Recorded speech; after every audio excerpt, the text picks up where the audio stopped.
Honorable Chief Minister of Meghalaya, it's a privilege to have you with us. Thank you for joining us here in Mumbai. The Ministry of Donor is doing a lot of work to ensure inclusive development in the Northeast, and this is one of the initiatives which is part of the work being done by the Ministry of Donor. Sri Chanchal Kumar, the Secretary Donor, has been meticulously working on this. He has been leading us in doing all the work related to investment promotion, etc. in the Northeast. Sir, thank you for being with us today. Ms. Monalisa Das, the Joint Secretary, who has been instrumental in crafting this entire initiative, the Mumbai Roadshow and other roadshows. Thank you, ma'am, for joining us. And ladies and gentlemen, a very warm welcome to all of you. Welcome to the Northeast. I think the Northeast is an opportunity that you cannot afford to miss. You have listened to the presentations before this, and now you will listen to the Honorable Chief Ministers and the Honorable Minister. I welcome you once again, and thank you for joining us. Thank you. Thank you, sir, for the initial remarks, setting the tone and context of this session. I will now request Madam Monalisa Das, Joint Secretary, Ministry of Development of Northeastern Region, for the theme presentation. Ma'am.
Honorable Union Minister Donor, Sri Jyotiraditya Sindhya sir, Honorable Chief Minister of Meghalaya, Sri Konrad K. Sangma sir, Honorable Chief Minister of Tripura,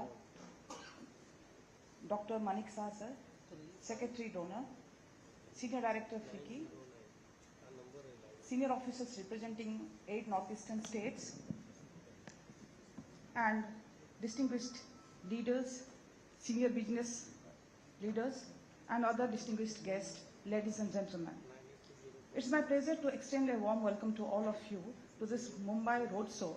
And all of us have today gathered here to explore the possibility and the abundant opportunity that Northeastern region offers to all of us. Before that, we would like to understand the macroeconomic indicators of the region. The Northeastern region, it constitutes 8% of the total area of India, whereas the population is only 4%, and the GSDP of Northeastern region it constitutes GSDP growth rate is 10.8%, that is more than the national average. The average road density in the Northeastern region is again more than the national average, and some of the Northeastern states have per capita income way above than the national average. There are many advantages associated with the Northeastern region. I would just highlight the most important ones, like the demographic advantage. As the other Northeastern state officers, they were making presentation before, you might have heard, that there is a higher working age population in the Northeastern region. That means the people are available to carry out the work. They are rich in mineral resources, like petroleum and natural gases, coal, limestone, sandstone, granite, and silicon. Agriculture resources is very rich, especially in organic products. It's very rich in biodiversity. 66% of the land mass is covered with forest, and more varieties of plants and animals are found. Some of the rare and endangered animals are found, which all are nowhere found in the world. There is a huge potential for hydropower as well, and There are more than 121 industrial parks, 4 notified special economic zones, and integrated checkposts. Many land custom stations and several border huts have already been established to facilitate the trade between the neighboring countries. Coming to the air connectivity, there are 17 operational airports. Arunachal has 4 and Assam has 7, and all other states have 1 each. Coming to the extensive road network, in the last 10 years, approximately 10,000 kilometers of national highway has been constructed in the region. 5,000 kilometers of road, national highway, is under construction, so soon we will be having 10,500 kilometers of road. Many schemes are working towards strengthening the road network of the region. Similarly, the rail network, it's very rapidly expanding. Now it has a 1,900 odd kilometers railway tracks since for last 10 years. Many more projects for the strengthening in this sector is still going on. All the states have already been connected excepting Sikkim, and we are hopeful that by next year it will be connected also. Akura-Agartala rail link is already inaugurated. Trans-Asian Railway project is also in the pipeline. So a lot of progress has been happening in this sector as well. Coming to the waterways, in the last 10 years, 20 waterways in the northeastern region have been declared, especially National Waterway 2 that connects Sadia to Bangladesh border. National Waterway 16 that connects Kachar Valley with the Haldia and Kolkata port. Protocol on inland water transit and trade between Bangladesh and India has also facilitated connection between Meghalaya, Assam and Bhutan, and the Chattogram and Mongla ports of Bangladesh. They have connected the major hubs like Agartala, Dauki, Sutarkandi and Simantpur of Tripura. So if we see, there has been a transformational initiative taken in the region. Government has first addressed all the incomplete projects and completed many important projects like Bogibel Bridge, Dhola Sadia Bridge. 8 new airports have been added in the meantime, and the multiple developmental schemes like PM Divine, Unnati and NESIT for the strengthening further the infrastructure in the region has been taken up by government. And in addition to these infrastructure projects, government has also taken some social initiatives, like it has covered 19.7 million people under Ayushman Bharat scheme. So if we try to understand the government of India's acting East policy, then we see that Ministry of Donor itself has sanctioned 1,582 projects worth more than 22,000 crore rupees in the northeastern region in the last 10 years. Similarly, other ministries, 55 ministries, they have contributed 5.22 lakh crore rupees worth projects in the region. And in the last year itself, they have contributed more than 1 lakh rupees worth investments. And to strengthen the telecom sector as well, 1,358 towers covering more than 1,200 villages, that work has also been taken up. So why invest in northeastern region? The 4 most important pillars to attract investors, that is having adequate infrastructure, high quality regional resources products, that is the resources, and third, the skilled manpower and the market. These all 4 things are very much well developed in the northeastern region. If you try to understand the location of the northeastern region, it covers the Indian subcontinent as well as the Southeast Asian countries very well. So these are the 8 key sectors that has been identified where we feel that there is a huge potential for investments. Now we will try to touch upon each sectors. Coming to the agri and allied industries, we know that Northeast is a global hub for tea. There is abundant bamboo resources available there. For organic producers, it is a heaven. And there is a huge mass of skilled manpower available there. Food processing industries have already been established.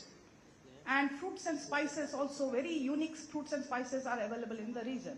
So the opportunities before all of us is like agri-input manufacturing food processing units, for the establishment of organic farming and export, for dairy and poultry farming, fish feed, food packaging units, bamboo-based industries, Coming to the next, infrastructure and logistics.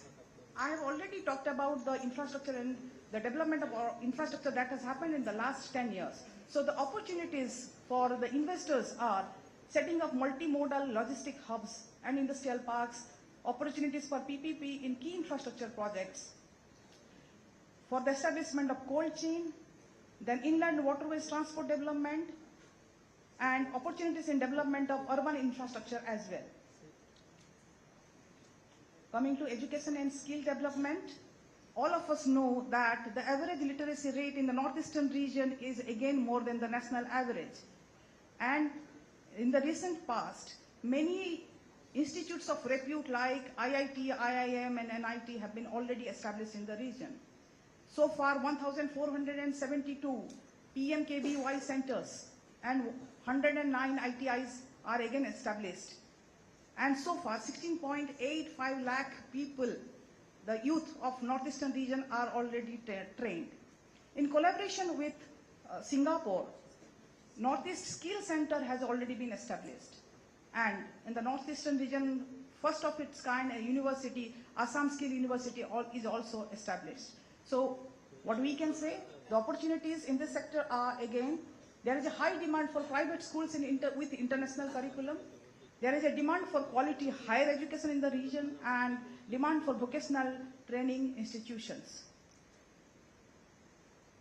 Coming to the entertainment and sports sector, we know that Northeast is the powerhouse of sports.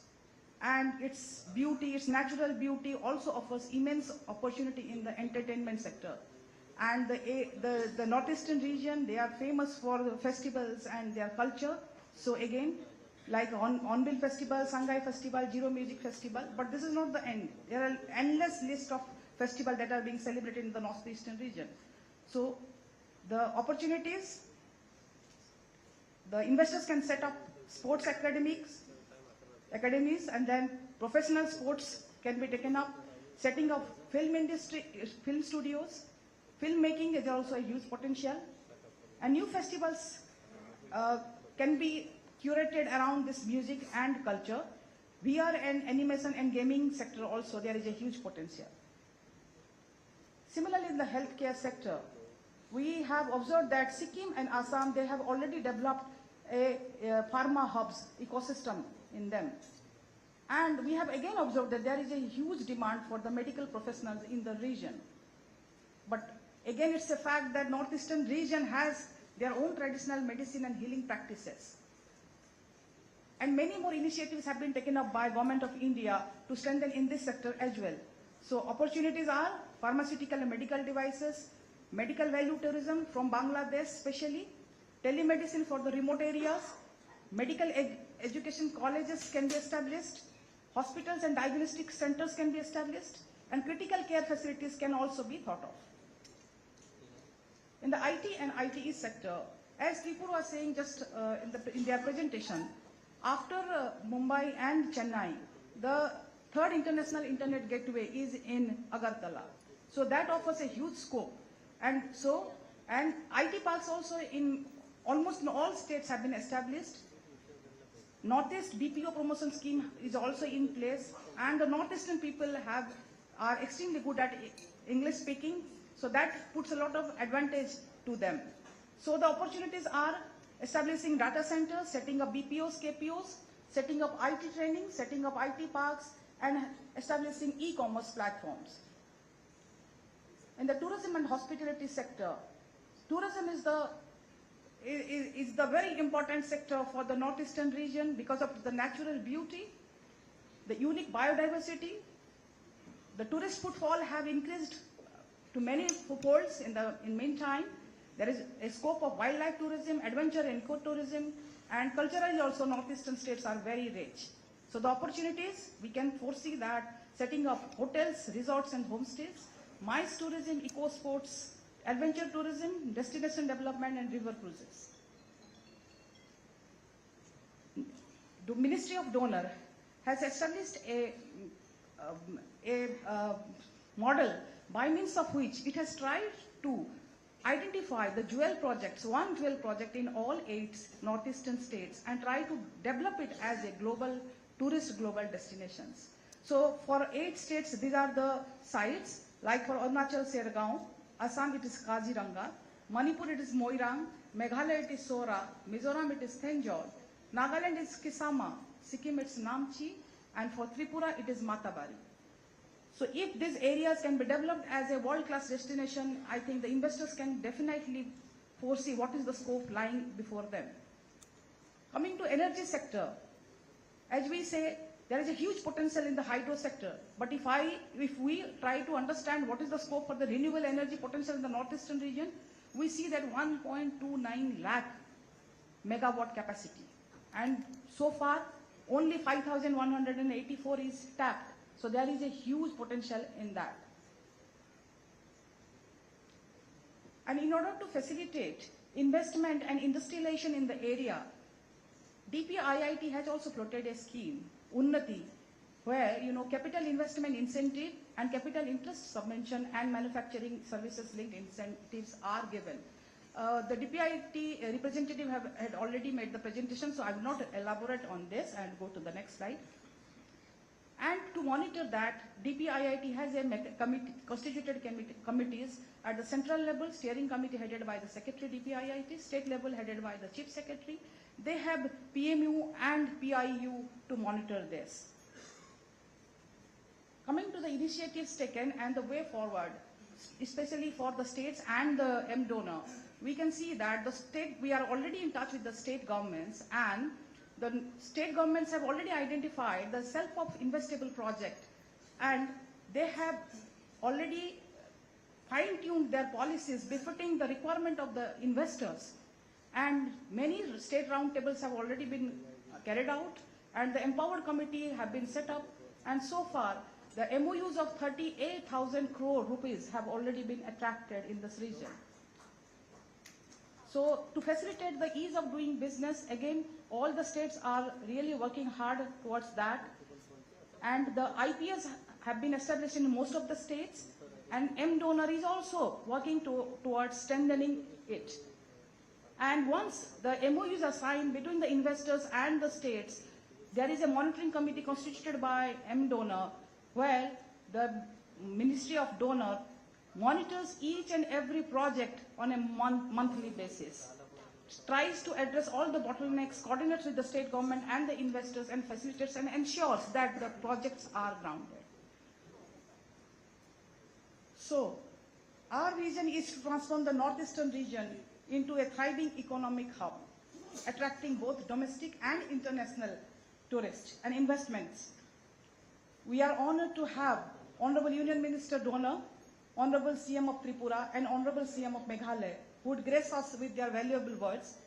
Their presence definitely signifies a strong sign of commitments and stability to potential investors. I encourage each of you to avail this opportunity and become partners in the Northeast growth story. Thank you.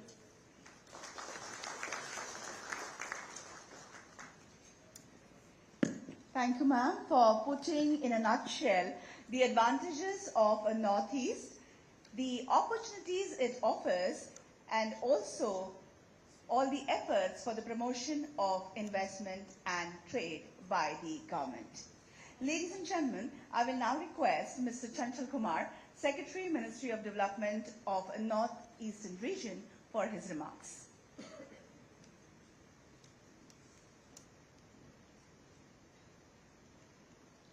Honorable Minister Donor, Honorable Minister, Chief Minister Tripura, Honorable Chief Minister Meghalaya, all the officials from the 8 states present here,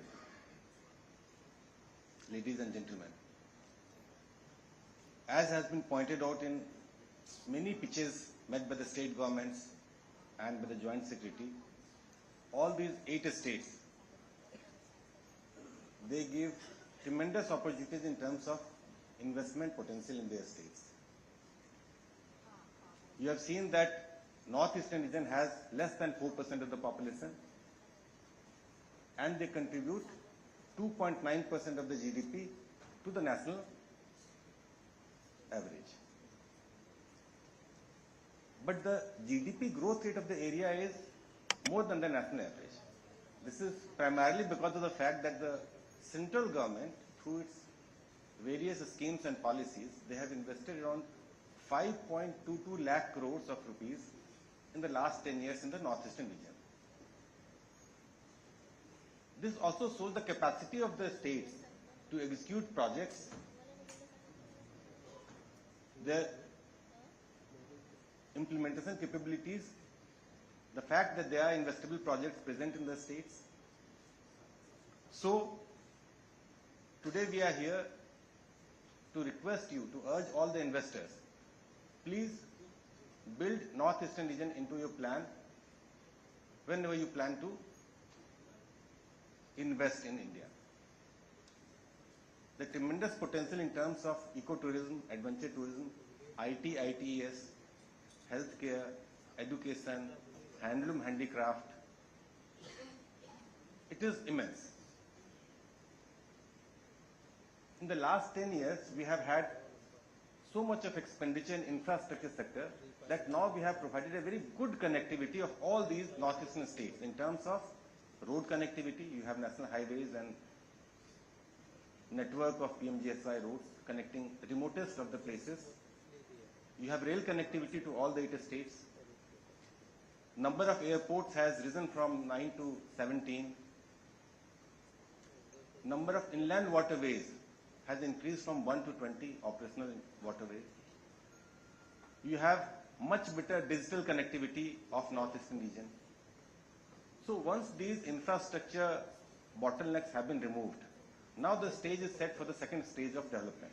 And this is where you come into picture. We have many good policies given by all these states. So Unnati scheme is what DPIIT has given. But in addition to that, many states have their own customized policies. And you have seen that the investment policies, the incentive policies, the sectoral policies of these states are very attractive. The state governments have given you a full details of all these policies in the presentations earlier. Please make use of that. We from the central government, we can assure you that central government and state government, we are on the same pitch. We urge you, we'll try and see that all facilitations to you are given when you want to invest in northeastern states. There are institutional mechanisms of monitoring the investment. Let me give you some figures also. In March, we had investor signing meeting in which more than 30 crore worth of investment MOUs and letter of intent were signed. In Bangalore, around 9.6 thousand crore worth of MOUs and intent letters were signed. In Hyderabad, more than 18,000 crores of MOU and letter of intent were signed. So this is very encouraging for us. This shows that rest of the country is looking at northeastern region in a very holistic way. They recognize the potential, they recognize the policies. I can assure you on behalf of all the 8 state governments that there is people-centric governance framework. There is stability and consistency of policy. Please come and utilize all these opportunities.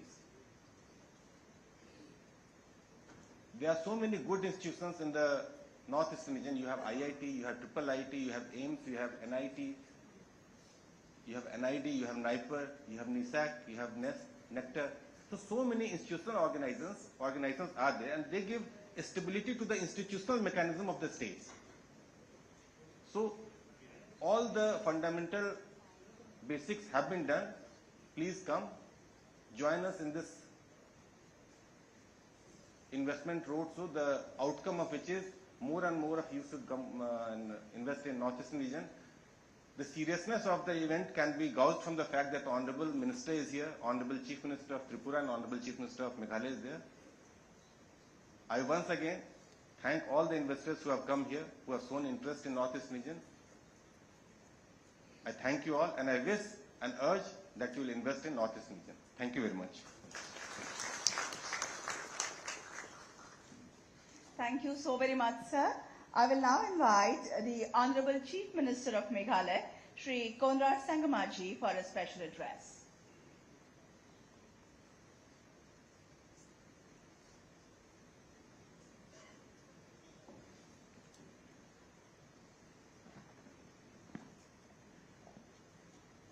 Honorable Minister of Donor, Government of Meghalaya, Government of India, our dear friend, Mr. Jyotiraditya Scindia ji, the Honorable Chief Minister of Tripura, Manik Saha ji, our Secretary of Donor, Chanchal Kumar ji, our Joint Secretary of Donor, Madam Mona Saha, all the other officials of Donor Ministry who are present here today, all the officials from all the state governments who are present here today, and most importantly, all the stakeholders from different industries who are here to be part of this Northeast Investors Summit. At the very outset, let me take this opportunity to really congratulate our young, our dynamic donor minister who has really taken the lead to, I should say, transform the entire donor ministry. Not to say that others have not done,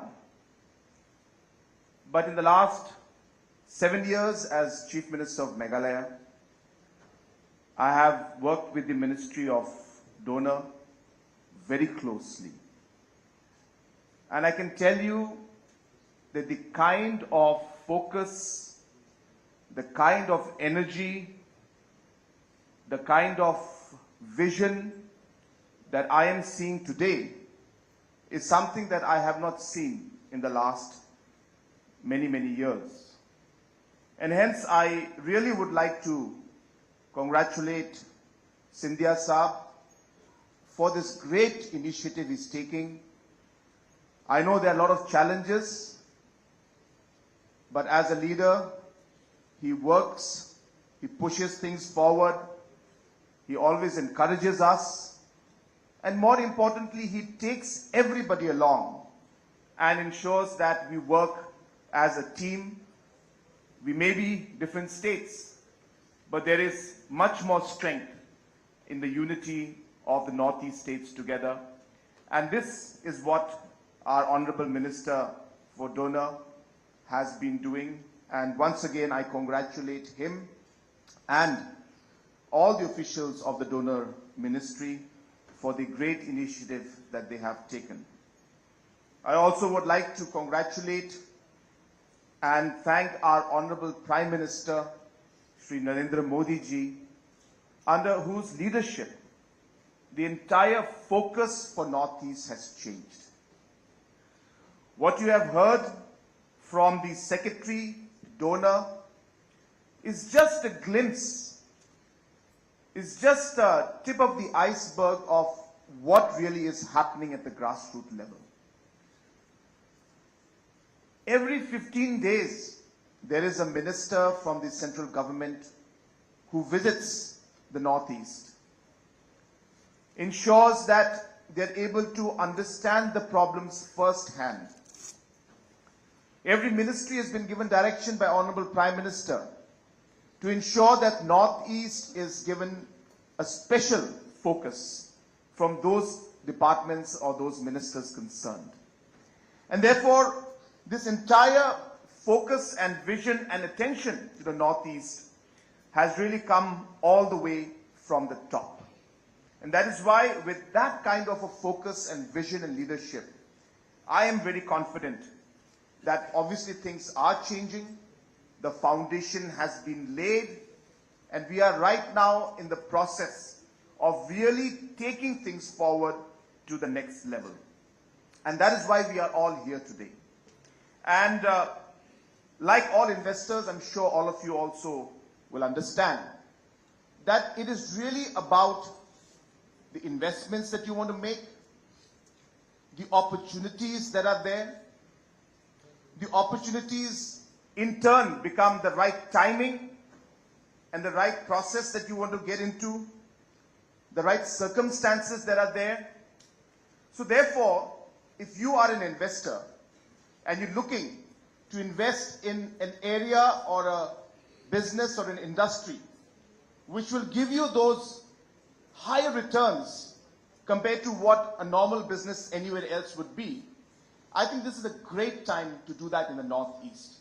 Because there are so many sectors which are today growing out there, where a lot of things have not been done. Investments in those sectors and the opportunities have not been taken by many. And yet, as I said, if you look at the entire ecosystem, it's right there for you to take it and for you to grab it. And therefore, it's a good time to work and to invest in the Northeast. Apart from the political stability, I must say, we are seeing more or less a political stability, therefore policy making, as Mr. Chanchal had said. The policies are right there where you're seeing the continuity in the policy that we bring in. You are seeing that special policies are being made for the investment in the Northeast. For example, the Unnati scheme of Government of India is now being matched by the states. Meghalaya has come up with its own Meghalaya industrial promotion policy just about 6 months back. And we are almost matching every aspect of the Unnati scheme in terms of the subsidy that we are providing to the investors. And we are happy to tell you that we are getting huge response from the market and from the investors in all the sectors concerned. At the same time, the aspects of the different kind of resources that we have in the Northeast, these resources have not been tapped yet, simply because the overall ecosystem was not ready. But today we are ready. And therefore these resources, whether it's the raw materials that we have, whether it's the tourism locations we have, whether it's the youth that we have, all of these resources have not been tapped to its potential. But the ecosystem and the foundation have been laid for it. And therefore, when it comes to our northeastern states, as I said, there's a huge opportunity and the timing is great for investors to come in. Coming to the my state of Meghalaya, I would like to again stress on the fact, I'm sure that my team headed by Mr. Cyril, who is our Secretary Government of Meghalaya, had given a presentation on the different programs and schemes and the opportunities that are there in Meghalaya. But I would like to just stress on few of them. And starting off with, of course, tourism as one of the big sectors which we feel is going to be a great growth driver for us and also a great job creator for us. And hence tourism is a huge potential which we see. And just to give you an idea, just about 2 months, 3 months back, the Honorable Minister for Civil Aviation was in Shillong.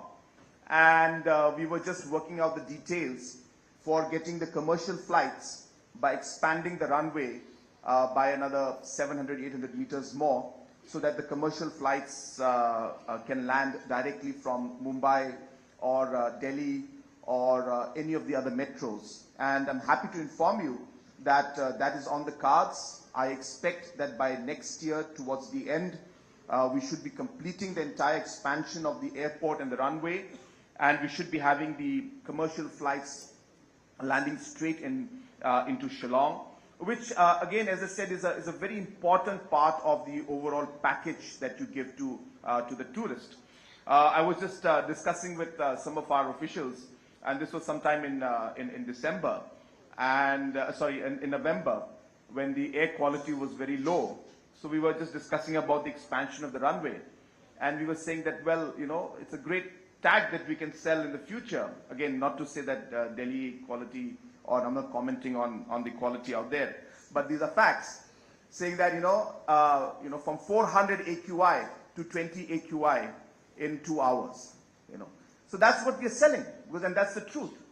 So you can imagine that in the future, that is how we will be able to really sell the air, the pristine climate, the entire, ecotourism, the entire idea of getting away from the hustle bustle of Mumbai city or Delhi and going into the green hills of the northeast and of Meghalaya in matter of 2 hours flight.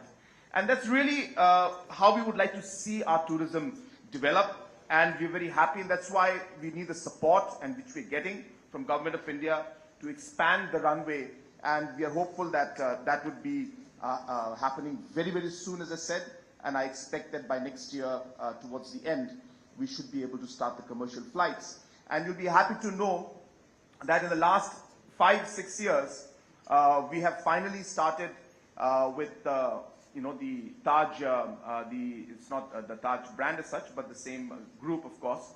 So we have started the Vivanta and the Marriott Hotel. The first 5-star, 2 5-star hotels have opened up in Shillong. We have recently just signed an MOU, and not a MOU, we have signed the agreement, in fact, and LOA has been given.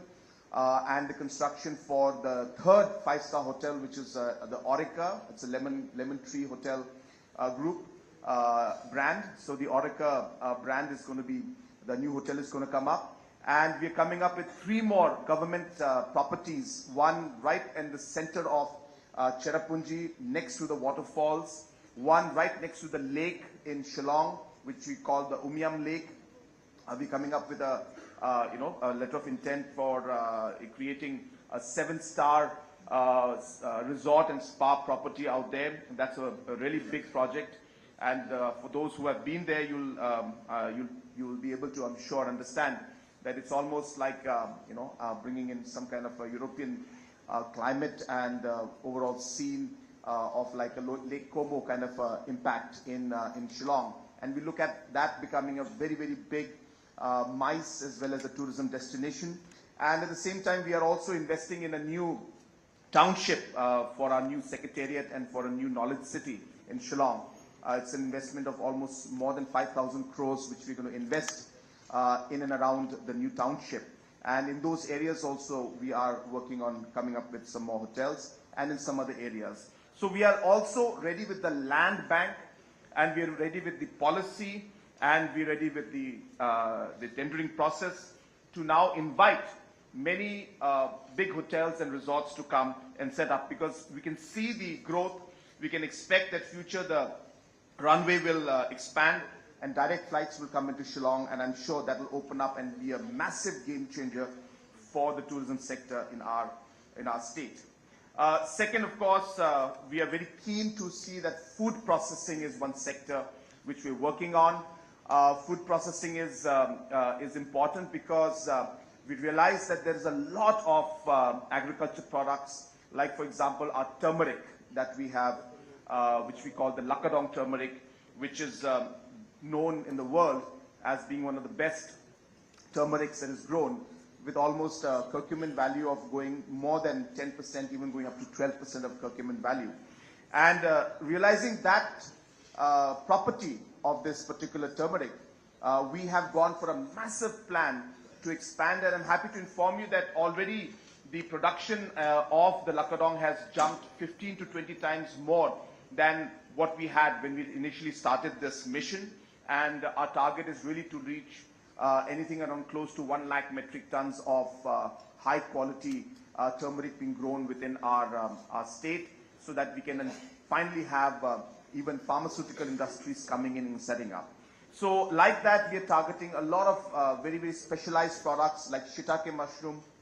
Again, happy to inform you that we have tied up with Japan, and the entire technology from Japan has come to India, to Meghalaya, and we are now training our farmers and entrepreneurs to now start growing shiitake mushroom to then export it to the rest of the world. So like that, we are really focusing on food processing, and we'll be very, very happy to see more and more investors coming in to invest in the food processing sector, as was shown in the presentation by Madam Mona Lisa, in the entire cold storage and logistics hub investment, which is absolutely necessary to ensure that the products finally reach the market, and therefore there can easily be a collaboration with the private parties and the government and the farmers to ensure that a strong logistics network is set up for the food processing and the agriculture sector. Last, I've got a lot of things to say, but I'm sure that we will be discussing more later too. I'll just mention 2 points, I'm sorry. In terms of resources, again, we don't want to be actually an economy that's going to depend on selling its raw materials and resources all the way. I hope that one day we will be able to come out of that economic cycle.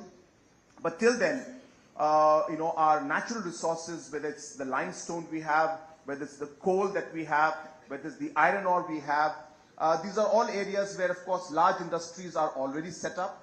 But we are keen to see that, some investments in areas of thermal power, where our coal is right there, where reserves are there, at the pit head, a proper thermal plant could come up which would ensure that our base load capacity is maintained, and also then able to sell power, not just in the northeast, but since we have a very close border and a long border with Bangladesh, of course, the political situation needs to stabilize a bit more. But as and when that happens, then of course Bangladesh is an area where we hope that whether it's the pump storage projects that we can do or the thermal power projects, we are keen that that we're able to promote the power sector. And thermal power is something that we're looking at. As I said, we are also looking at all the other natural resources that we have, which could be pushed. Last, I'd like to mention about a very, very important resource which we have, which is the youth of our state. And I say that because the kind of response that we're getting today when it comes to the IT sector, for example, we have just, last 3 years back, we have started our first IT park. The second one is about to be completed, and the third one also will be completed maybe a year later. We are actually creating a plug-and-play model in a system where just next to the airport, maybe about 5-6 kilometers away, this IT park in this entire area is coming up. And we're getting a huge response from a lot of international clients, a lot of national providers, ITES providers, who have bases in Hyderabad and Bangalore, are now creating their second or third kind of setup in Shillong city because of the manpower that we have and the overall connectivity, the ecosystem, the 5-star hotels, and other aspects, the weather, all these aspects coming in is making opportunity for us, for the IT sector to also be there. And for the youth point of view, I also would like to add that we are really focusing on sending our youth to the rest of the world. I just want to give you an example that just last year we started a very special program where we have tied up with Japan, Germany and Singapore, and the government of Meghalaya is funding the training of our nurses. And already within a year's time, we have close to about 100-200 nurses who have already left for Japan, are working in Japan, sending almost close to 1.2 lakh rupees a month back to their families, just in a matter of a year's time. Every month they send. So that means in a year they're sending in about 12 lakhs of foreign exchange coming in. We are really seeing a huge market for our human resource and our manpower in the rest of the world. And therefore that's a great opportunity. It's not just for Meghalaya, but I think for the whole Northeast and the country as a whole. And but I would like to see that some of the players would come in and be part of this human resource development and providing of human resource. And the Northeast could be a very, very critical part. Japan has mentioned to us, the hospitals have mentioned. I've personally gone and escorted the nurses to the hospitals in Japan and got the response from them later on, telling me that they are very happy with the people and they would like to see more and more staff from the Northeast, especially coming into Japan to serve as nurses. Japan is losing close to about 10,000 nurses every year. So that's the kind of demand that is there for nurses, and I'm sure for many, many other sectors the same will happen. And in the youth, the last point which I would like to mention here is regarding sports and music. And this is something that I have been stressing on a lot. And just to share with you, we of course do a lot of work when it comes to big festivals that are happening throughout the year. But apart from the music festivals, we are also stressing a lot on, which helps the tourism, of course. We are stressing a lot on sports. Just I was in the flight this afternoon with John Abraham, who is the owner of the Northeast United. Again, he's very passionate about football. And I just want to share with you that John Abraham and his entire team of Northeast United are working very closely with government of Meghalaya. In fact, the matches of Northeast United, maybe in a year's time, will now shift to Shillong. John Abraham will be, and the Northeast United will be setting up a world-class soccer center of excellence, where they will train the youth of the Northeast and then supply these talented youth to clubs, not just at the national level, but even at the international level. So that's the kind of vision with which even the sports sector we are working on, and I'm very sure that we'll be able to move forward. I took this liberty to speak a lot because Scindia Saab told me, Conrad, you can say whatever you want, as much as you want. So I took this liberty. But also I took this liberty because it is really an opportunity. I must say this, I repeat what I started in the beginning. This doesn't happen very often. And chief ministers coming and sitting with you, ministers coming, cabinet ministers, I should say the decision makers are here to discuss with you on what are the issues and problems that are there and how we can make sure that we can create the environment and ecosystem for you to come and invest. So therefore, we are very happy to be here. Challenges and problems will be there. Obviously, every challenge is an opportunity.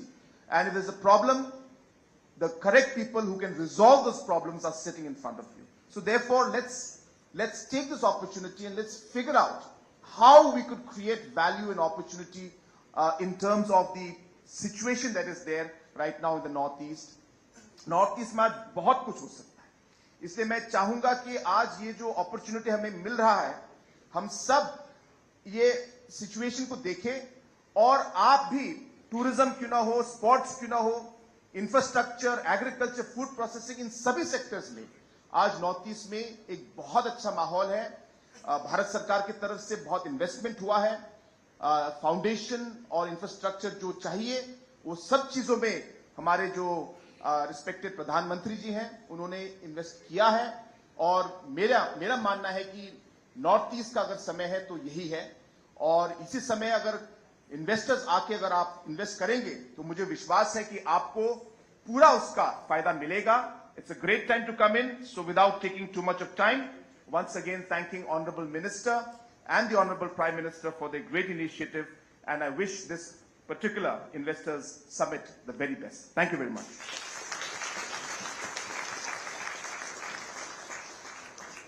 Thank you, Honorable Minister, sir, for sharing your thoughts with the August gathering this evening. I will now request Professor Dr. Manik Saha ji, Honorable Chief Minister Tripura, for a special address.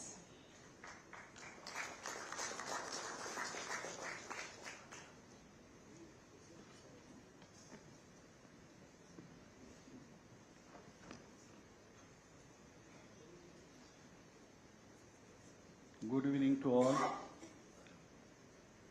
Honorable Minister of Communications and Minister of Development of Northeastern Region, that is donor, Sri Jyotiraditya Scindia ji. Honorable Chief Minister of Meghalaya, Sri Conrad Sangma ji. Secretary donor, Sri Chanchal Kumar. Joint Secretary, Srimati Monalisha Das. Senior government officials, representatives of central and state governments, prominent business persons, industry association, media friends, ladies and gentlemen. It is my pleasure to compliment the organizer and Minister of Donor for organizing roadshow in Mumbai at Taj Mahal Palace Hotel, Colaba, Mumbai. The endeavor of the Ministry of Donor has greatly helped in providing much needed exposure to the business and investment opportunities of the Northeast region. Due to historical reason, this region has lagged in the development of all aspects, including physical infrastructure. Honorable Prime Minister Sri Narendra Modi ji has always regarded the Northeast as Ashtalakshmi and given prime importance to its development by declaring Act East policy. Tripura is the northeastern state of India, bordered by Bangladesh to north, south and west, and the Indian state of Assam, Mizoram to the east.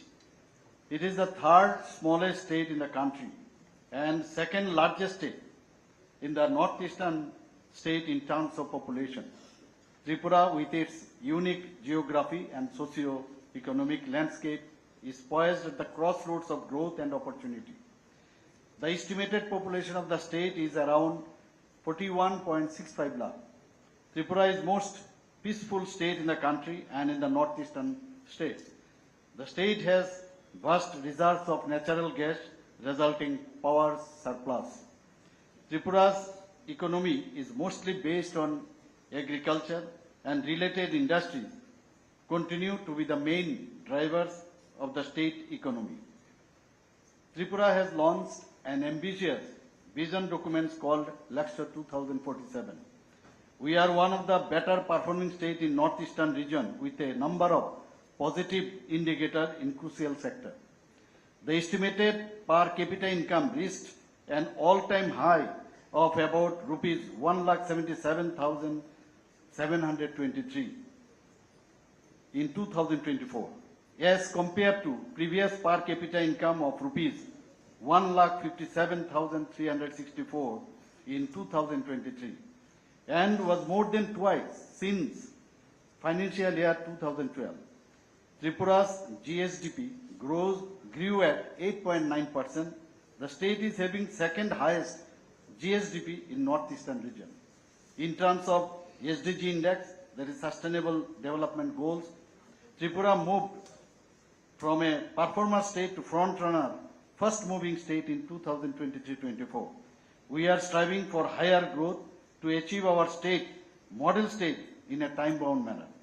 This acceleration of economic growth will require a substantial in the volume of investment in the economy, both domestic and foreign.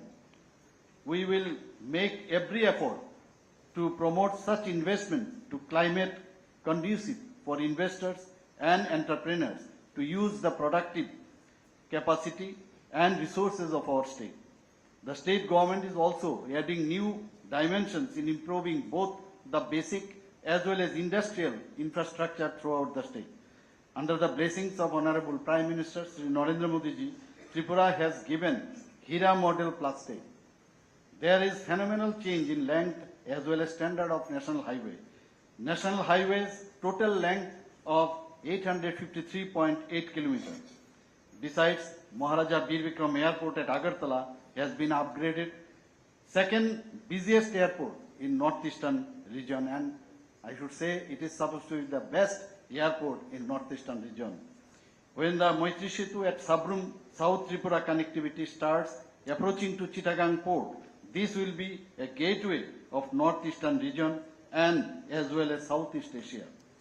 The special economic zone, that is SEJ, is already been constructed at Sabrum, and number of investors shown their interest to set up their organizations. There are already 3 modern integrated checkposts, ICP in Tripura. There is rail connectivity set up to Agartala from Akhaura, Bangladesh. There is enormous scope for setting up industries, especially using indigenous resources like rubber, bamboo, agar, natural gas, agro, allied produces, food processing, tea, handicraft, and handloom, and tourism, education, etc. The agro policy of Tripura to promote sustainable cultivation, harvesting, and commercialization of agarwood, which is valuable and aromatic resin-producing tree species native to the state. The total number of agarwood trees estimated in the non-forest area is more than 5 million, covering about 2,000 hectares, for which there is no permission required from forest department for felling trees, etc. Recently, 3 traditional products from Tripura have got GI tag, and they are Matabari Pera Prasad, Rignai Parcha, and Rignai Pachra and Risha Textiles. In rubber industry, Tripura is the second rubber capital in India after Kerala, which plays a great role in the socio-economic development of the state. Production area of rubber is about 1.10 lakh hectare. Rubber-based industries has been described as thrust sector for investment with additional subsidy under the state incentive scheme. Rubber park has been established in Bujjangnagar Industrial Estate over an area of 60 acres with technical support from Rubber Board. Now, another initiative to set up the second rubber park in Shantir Bazar, South Tripura, have been taken up. So far, the bamboo matter is concerned, the state boasts as many as we have 21 species of bamboo. The state government has launched a state bamboo mission with the state bamboo policy objective of overall development of bamboo sector. Around 1.49 lakh artisans are engaged in value addition of bamboo, producing an estimated annual craft sale value of rupees 35.34 crore.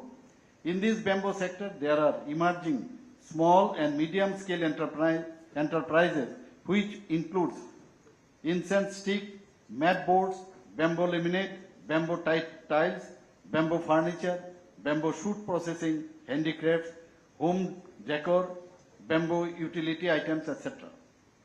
So far horticulture is concerned, Tripura is well known for some quality horticulture crops, particularly pineapples, jackfruits, orange, cashew nuts, etc., along with food processing industry. It is to be mentioned here that Tripura's queen pineapple has been declared a state fruit which is already got GI tag. Tripura is favored tourism destination, scenic beauty, rare flora and fauna, and being the erstwhile princely state with royal palaces, historical monuments, archaeological places, temples, especially Ma Tripura Sundari temple, one of the 51 Shakti Peeths of India. State has rich history and archaeology and cultural heritage, traditional art and music. There are a number of Hindu and Buddhist sites. State also has good potential in ecotourism, homestays, as well as rural tourism, religious tourism and film tourism, etc. The state government has recently launched Tripura homestay policy. Tripura's tourism sector has been growing consistently. The state offers variety of attractions, including wildlife sanctuary and places, and to experience tribal life. There is also potential of development of tourist circuit involving all the northeast states, if possible neighboring countries as well as. All this offers attractive opportunities for the hospitalities industries, including star category hotel. Government of Tripura has declared service sector activities, namely hotel business, tourism promoting activities, water sports, ropeways, adventure, leisure sports as thrust sector industry with provision, additional subsidy, incentives under Tripura incentives policy. The state is considered the best IT destination in the Northeast and has potential for IT-enabled service. The state is having IT policy. Tripura is the third internet gateway of the country after Mumbai and Chennai. To introduce paperless systems in the administration system, the government have introduced e-office and e-cabinet successfully. Thus, Tripura has become the fourth state in the country and second in the Northeast to have introduced e-office and e-cabinet. It is the first state in the country that has extended e-office, e-cabinet from state up to 3-tier panchayat level. Also, more than 90% villages connected by 4G network. The state is also focusing on expanding vocational education to enhance employability, boost entrepreneurship, and drive sustainable development through the educational institute, skill directorate, industrial training institutes, etc. I am glad to inform that the literacy rate in the state now estimated over 95.16%. The state has a central university, National Institute of Technology, that is NIT, Indian Institute of Information Technology, IIIT, National Law University, NLU, National Forensic Science University, State Engineering College, one private engineering college, 5 private universities, Polytechnic Institutes, Agriculture College, Veterinary College, Fisheries College, and 19 ITI. Besides, there are 3 medical colleges, 1 dental college, 1 nursing college, 1 pharmaceutical college. However, there is a great potential for private investment in this field by way of setting up educational institutions in the field like information technology, telecommunication, biotechnology, healthcare, and skill university, etc. The MSME, that is micro, small, and medium enterprise sector, play a crucial role in the economic development of Tripura. It is estimated that around 2.11 lakh MSME enterprises available in Tripura. Out of that, most of them are micro enterprises. In Tripura, online single window clearing system through Swagat portal that gives approval by all government agencies in Tripura for all statutory clearance within maximum period of 30 days has been operational for providing time-bound clearances to the investors. Investment Promotion Agency of Tripura, that is IPAT, has been notified to discharge its function for dedicatedly working towards the investment initiatives under the chairmanship of Chief Minister. It may be mentioned that to attract private investment in this region, Ministry of Commerce, Government of India has announced the Unnati 2024 scheme, which would further boost the investment in the region. The Tripura government has launched several initiatives to promote industrial growth within the state. Tripura Investment Promotion Incentive Scheme provides for additional capacity subsidy, lowered power tariff, and easy access. State has declared data center policy to attract investment. IT and IT startup scheme. Then Tripura Startup Venture Capital Fund has been launched with the corpus fund of rupees 50 crore to provide this capital to potential startup. 2 software technology parks, Indranagar and Lichubagan, have been set up. State government has launched IT's policies 2022 with the objective to attract IT and IT's companies. We have sectoral policies like Tripura IT Startup Scheme 2019, Tripura Data Center Policy 2021, Tripura Agarud Policy 2021, Integrated Logistic Policy 2022, Tourism Policy 2020-25, City Gas Distribution Policy 2022, Startup Policy 2022, and EV Electrical Vehicle Policy. I extend my heartfelt gratitude to the Ministry of Donor, especially Honorable Minister Sri Jyotiraditya Sindhaji, and organizers of the roadshow in Mumbai for providing this platform and also for coming forward to organize this program dedicatedly for the northeastern states and hope every success of the event. Let us embark on this journey where every investment becomes a story of success and every partnership becomes a bond of trust. We cordially invite investors to consider setting up projects in Tripura, and we assure that the state government will come forward with all necessary support. Thank you, and I look forward to welcome you to Tripura, land of opportunity. With this, I conclude my speech. Jai Hind. Thank you.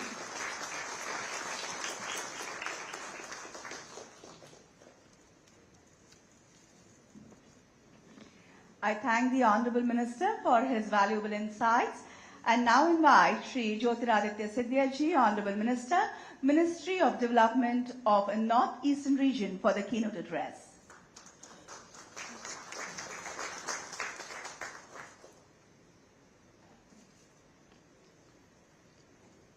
Seated on the dais with me, Honorable Chief Minister